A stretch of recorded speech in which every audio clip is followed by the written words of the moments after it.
Bonsoir messieurs dames, ou rebonsoir si vous débarquez d'une autre vidéo. Nous nous retrouvons pour la critique de Dracula de Luc Besson, avec Caleb Landry Jones et Christoph Waltz en acteurs principaux. Et à la musique, nous retrouvons ce cher Danny Elfman, qui est une des seules personnes à sauver de ce projet. Messieurs dames, ça fait longtemps que je critique des films sur YouTube, et je n'ai jamais été confronté à un cas comme celui-ci. Ce qui va me faire réévaluer tout le parcours de Luc Besson, je vais me renseigner parce que là, il est tellement pris en flagrant délit de plagiat et de mensonge que c'est fou. Je suis même très mal à l'aise pour lui. Donc j'avais vu le trailer il y a quelques temps, je l'ai revu, sur Twitter j'ai évoqué le fait que ça me semblait très proche du Coppola. On m'a répondu non mais les premières critiques l'ont vu, ils ont dit que c'était génial, que ça n'avait rien à voir avec le Coppola. Donc hier soir, on revoit le Dracula de Francis Ford Coppola, je le montre à Hideo et Thomas qui ont beaucoup aimé. À titre personnel, c'est pas un de mes films préférés, mais je le trouve extrêmement beau. Il y a beaucoup d'inventivité dans la réa, c'est très expérimental, même pour du Coppola. Bon, j'ai toujours pas vu son dernier, hein, mais pour l'époque, c'est expérimental. J'aime beaucoup la BO du film, j'aime beaucoup les acteurs, j'aime beaucoup l'histoire d'amour centrale qui est complètement différente de l'œuvre originale de Bram Stoker. Et c'est là où Luc Besson va se faire prendre la main dans le sac. C'est que, après le film, qu'on a vu tout à l'heure avec Hideo et Thomas, qui n'ont pas du tout aimé, hein, qui vous diraient exactement ce que je dis actuellement, je me suis rendu compte que le film de Besson était un plagiat à 95%. Il y a juste une séquence à un moment donné avec une histoire de parfum qu'il a inventée, qui est ni présente dans le roman, ni dans le film de Coppola, mais c'est à 95% le scénario, les idées de Coppola et son scénariste de l'époque. Et là où il est trop con, c'est qu'en fait, il n'a pas lu le livre. En fait, ce qu'a fait Luc Besson, c'est qu'il a vu le Coppola, et il a cru que Coppola adaptait fidèlement le roman de Bram Stoker, et en fait pas du tout. Il y a énormément de différences entre l'œuvre originale, le livre de Bram Stoker, et le film de Coppola, et notamment l'histoire d'amour qu'il y a entre Dracula et Mina, et je parle même pas de la femme originelle de Dracula dans le film de Coppola qui s'appelle Elisabetta, personnage qui n'existe pas dans le roman. En fait, dans le roman, il n'y a pas d'histoire de réincarnation. Ça commence pas avec Dracula et sa femme meurt, et ensuite il attend 400 ans pour la réincarnation qui s'appelle Mina. Ça n'existe pas dans le roman. Dans le roman, on retrouve pas mal de personnages, comme Harker, comme Mina également, mais sauf qu'elle est fidèle à son mari. Dracula a envie, il la voit comme une proie, mais il n'y a pas d'histoire d'amour. Il n'y a certainement pas cette histoire de réincarnation.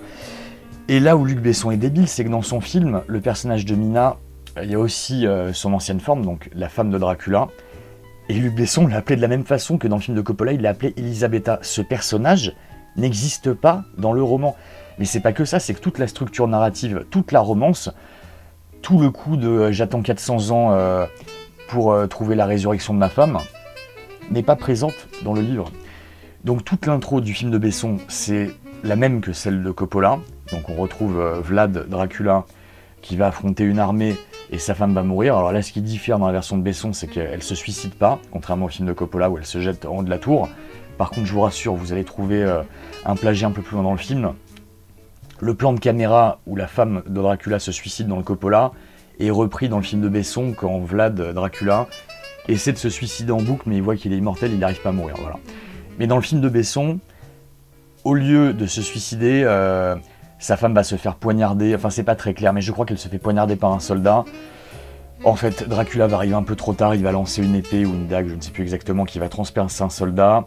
Et c'est un peu trouble, on ne sait pas si c'est le soldat qui l'a poignardé avant ou si c'est Dracula lui-même qui est responsable de la mort de sa femme. Voilà, il y a quelques petites variations dans le scénario, mais toute la structure narrative et toutes les plus grosses idées du Coppola se retrouvent à l'identique dans le Besson. Mais vous savez, c'est le mauvais copieur de la classe. C'est-à-dire qu'en fait, il copie les grandes idées, il copie les meilleurs trucs, mais il change par-ci par-là des idées pour faire « Non, c'est mon idée, c'est mon projet ». Et jusqu'à la fin du film, qui n'est pas celle du bouquin. Dans le bouquin, je sais pas si je vous spoil si vous l'avez pas lu, mais bon, je vous dirais juste qu'il se passe un truc avec le cercueil de Dracula, ils vont attendre un certain moment et ils vont se débarrasser de Dracula de cette façon. Et dans le film de Coppola, ça paraît, est-ce que je vous spoil si vous l'avez pas vu? Parce que moi je vous conseille vraiment de voir le Coppola. Bon écoutez, je vais juste vous dire que la fin du film de Coppola, qui est différente du bouquin, est reprise à l'identique, quasi identique à un ou deux détails près, des micro-détails dont on se fout, dans le film de Luc Besson. Voilà, et c'est comme ça pour tout le film. Pour toutes les idées, après Besson a aussi mixé 2-3 petites inspirations en plus. À un moment donné, il y a une séquence qui est très inspirée par Amadeus de Milos Forman. T'as des idées reprises de La Belle et la Bête. Bon, ça pour le coup, Luc Besson est assez honnête pour dire qu'il a un peu pioché dans La Belle et la Bête. Mais du coup, ce qui s'est passé, c'est que moi, je suis ressorti de la salle, je me suis dit, mais c'est un truc de fou. C'est un plagiat. Personne ne le dit dans la presse. Alors, mention spéciale à 20 minutes. De mémoire, qu'est-ce que dit la critique? Alors, je vais pas citer son blaze, même si elle mériterait, parce que franchement, être manqué autant de professionnalisme, je n'en reviens pas. Quand tu sais que c'est la énième version de Dracula au cinéma, au minimum, t'as quand même vu le Coppola, j'espère, et tu vois bien que c'est le même film, que c'est la même histoire. Mais non, cette critique nous dit Luc Besson revisite avec brio le roman de Bram Stoker avec une vision très personnelle, un truc du genre. Mais non, c'est pas une vision très personnelle, puisque c'est la vision de Coppola et son scénariste. Ça n'a rien de personnel. Écoutez, moi, ce milieu me désespère. Bref, du coup, j'ai épluché toutes les interviews que Luc Besson a données à la télé dernièrement, ou à la radio. J'ai écouté son interview en long, en large et en travers sur RTL. J'étais mort de rire. Je vous ai clippé plusieurs extraits sur mon compte Twitter X. Je vous conseille vraiment d'écouter en intégralité l'interview. Il ment, mais comme il respire. Donc, à un moment donné, dans l'interview, il fait croire qu'il était sur le tournage de Dogman avec Caleb Landry Jones, et que là, tout d'un coup, ça lui a pris comme ça. Il a eu envie de se replonger dans le roman de Bram Stoker, relire Dracula, qu'il n'a jamais lu en fait. Et il a dit voilà, ça a démarré comme ça. Puis après, il se compare à un chef en disant oui, il y a eu plein de versions de Dracula sans jamais nommer, dans toutes les interviews que j'ai écoutées de lui, jamais il ne nomme Francis Ford Coppola. Tu sais, il dit non, il y a eu des mauvaises adaptations, des mauvaises œuvres. Qui se souvient de Draculette? Non, mais on s'en fout, c'est anecdotique. Faut parler du Coppola, dont t'as tout pris. Donc le mec dit voilà, c'est comme les chefs et tout, chaque réalisateur amène sa propre patte, sa propre vision, etc.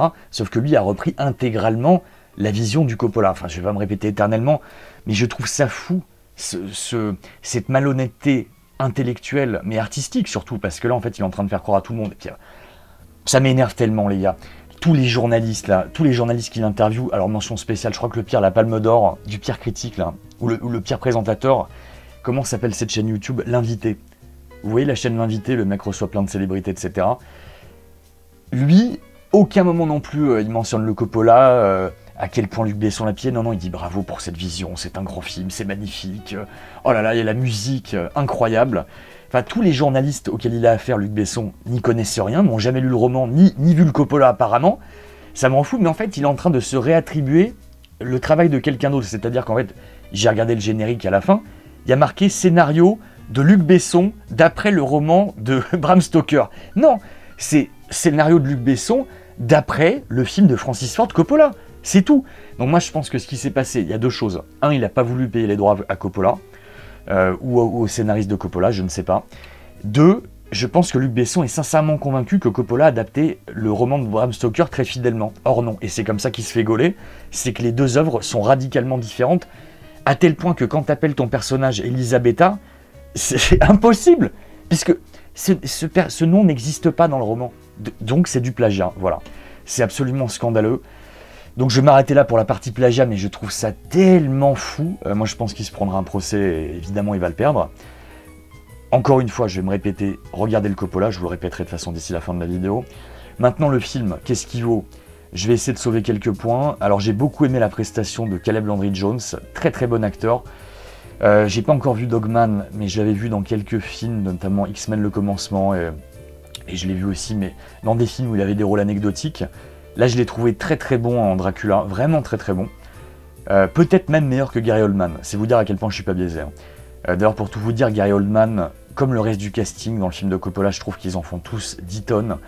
Alors mention spéciale à Anthony Hopkins qui me fait mourir de rire dans le film tellement il cabotine, et Keanu Reeves qui joue complètement à côté de la plaque, mais bon, les fans du film vont m'en vouloir, mais c'est ce que je pense.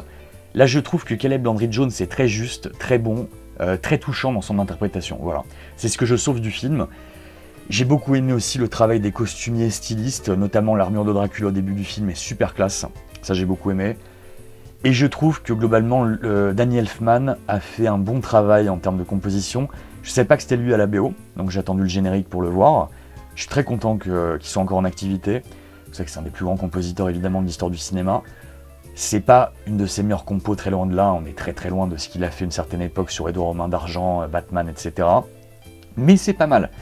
C'est-à-dire que pendant le film, je me suis dit, pour une production française, sans savoir que c'était Daniel Elfman, je me suis dit, putain, le compositeur a du talent, parce que c'est quand même beaucoup mieux, à titre de comparaison, que la BO de Monte Cristo l'année dernière avec Pierre Ninet.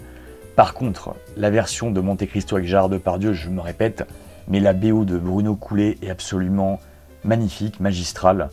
Et bah, d'ailleurs, la BO de ce Dracula, même si c'est des projets radicalement différents, est bien en dessous évidemment du travail de Bruno Coulet sur Monte Cristo. Mais c'est une bonne BO, ça va, je la réécouterai peut-être, mais elle est largement en dessous malheureusement de celle du film de Francis Ford Coppola. Du reste, Christophe Waltz, vous savez que c'est un acteur, je ne sais pas si vous le savez, j'ai déjà dû le dire, mais c'est un acteur que j'aime énormément. Il est bon dans le film. Alors Luc Besson exploite quand même un truc intéressant, c'est qu'il parle plusieurs langues. À un moment donné, il le fait un peu parler en allemand. J'ai bien aimé sa prestation. Alors ce qui est intéressant, c'est qu'il joue pas Van Helsing, enfin son personnage ne s'appelle pas Van Helsing, mais c'est exactement le même rôle que Anthony Hopkins dans le film de Coppola, et dont le personnage s'appelait Van Helsing. Lui, il est bon, voilà. J'ai oublié le nom de l'actrice qui joue Nina et Elisabetta. Je crois que c'est Maria quelque chose, j'ai oublié, je suis désolé. Elle est bien. Globalement, le casting est bon. Les costumes et les décors sont de qualité. J'avais peur d'une chose, quand j'ai vu le trailer, j'avais peur que le château de Dracula soit à Paris. Heureusement non, ils ont gardé les origines du château, j'ai eu très peur donc en Roumanie. Le fait que ça se passe à Paris, Luc Besson ne l'exploite quasiment jamais, d'ailleurs je ne comprends pas vraiment pourquoi tout le monde parle en anglais dans le film. On n'entend jamais, il me semble, de personnes parler en français alors qu'on est à Paris. C'est très étonnant. Qu'est-ce que je peux sauver d'autre ? Il y a une idée que Luc Besson a d'original qui n'est pas présente dans le bouquin et dans le film de Coppola, c'est le fait que Dracula va faire le tour du monde pour concocter au point un parfum irrésistible qui va faire que tout le monde est attiré par lui. Ça, c'est la seule idée originale du film. Voilà, je peux peut-être reconnaître ça. Sinon, malheureusement, je n'ai vu qu'une copie de bas de gamme du film de Francis Ford Coppola. Qui peut plaire, je pense, à un public très jeune. Les ados peuvent s'y retrouver. En fait, si vous voulez, c'est une version tellement édulcorée du Coppola. Mais à tous les niveaux, la photo du film, je ne l'ai pas aimée du tout. Elle est plate, c'est fade. Il n'y a rien qui ressort en termes de couleur. Il y a très peu de sang. Tout le côté vampirique est vraiment mis sous le tapis la plupart du temps. Heureusement, il y a quelques scènes qui te rappellent que tu es dans un film de vampire, mais pas assez. Mais d'ailleurs, après, Luc Besson a au moins l'honnêteté de le reconnaître. C'est qu'il n'aime pas les films d'horreur. Tout ce qui est vampire, etc., ça l'intéresse pas. Il l'a dit en interview. Ça se voit dans son film. En fait, je vais vous dire, je ne comprends même pas pourquoi il a fait ce film. Parce que clairement, ce qui l'intéresse, c'est l'histoire d'amour qui était présente dans le Coppola, et c'est tout. Tout le reste, c'est un peu un prétexte. Par rapport à un autre film de reconstitution d'époque comme Jeanne d'Arc, je trouve largement en dessous, voilà, de ce qu'il avait fait avec Milla Jovovich. Parce que moi, je suis pas un lecteur de Luc Besson, attention. Moi, j'aime bien son début de carrière. J'aime beaucoup son premier court-métrage, l'avant-dernier. J'aime bien le dernier combat qui était son premier long-métrage. J'aime bien Subway, j'aime bien Le Grand Bleu, bon, surtout pour la musique d'Eric Serra. Nikita, ça va. Et j'aime bien Léon.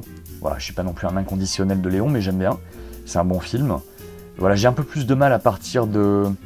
Même Jeanne d'Arc, en fait, à l'époque, j'ai bien aimé. Relativement bien, après je l'ai vu quand j'avais 14 ans, quelque chose comme ça. Et le dernier que j'ai relativement apprécié de sa part, mais attention, c'est pas un grand film non plus, Angela, voilà, avec Jamel Debbouze. Depuis, je l'ai un petit peu lâché, je crois qu'un des derniers films que j'avais vu de lui, c'était Valérian, et Lucie, qui était catastrophique, vous connaissez mon point de vue sur ce film. Mais là, en fait, je comprends pas pourquoi il a fait ce projet, je ne comprends pas. Je ne sais pas pourquoi il a plagié à ce point-là, et surtout, pourquoi il ment comme il respire en disant qu'il a lu le Bram Stoker. Là, pour moi, il va se flinguer. Enfin, moi, quand je l'entends mentir comme ça, je me dis sur quoi d'autre a-t-il menti par rapport à ses films? Est-ce qu'il a pompé plein d'autres idées? Alors oui, dans le 5e élément, il s'est inspiré de Mobius, évidemment, de Long Tomorrow, présent dans Métal Hurlant. Il y a plein d'inspirations, Blade Runner, mais bon, le film était quand même marrant. Le 5e élément, quand on était gosse, ça le faisait. Mais en fait, il faudrait que je me renseigne sur son histoire de copieur-plagieur. Parce que là, copier à ce point, sans créditer... d'où ça vient, je trouve ça très très chaud les mecs. Voilà, après le film n'est pas une bouse, parce qu'il est adapté d'un matériau qui est très solide, c'est-à-dire encore une fois, vous allez entendre ce nom 1 milliard de fois, mais pour moi en fait, vu que Luc Besson ne l'a pas mentionné une fois, c'est important pour moi de le dire pour toutes les fois où il ne l'a pas mentionné.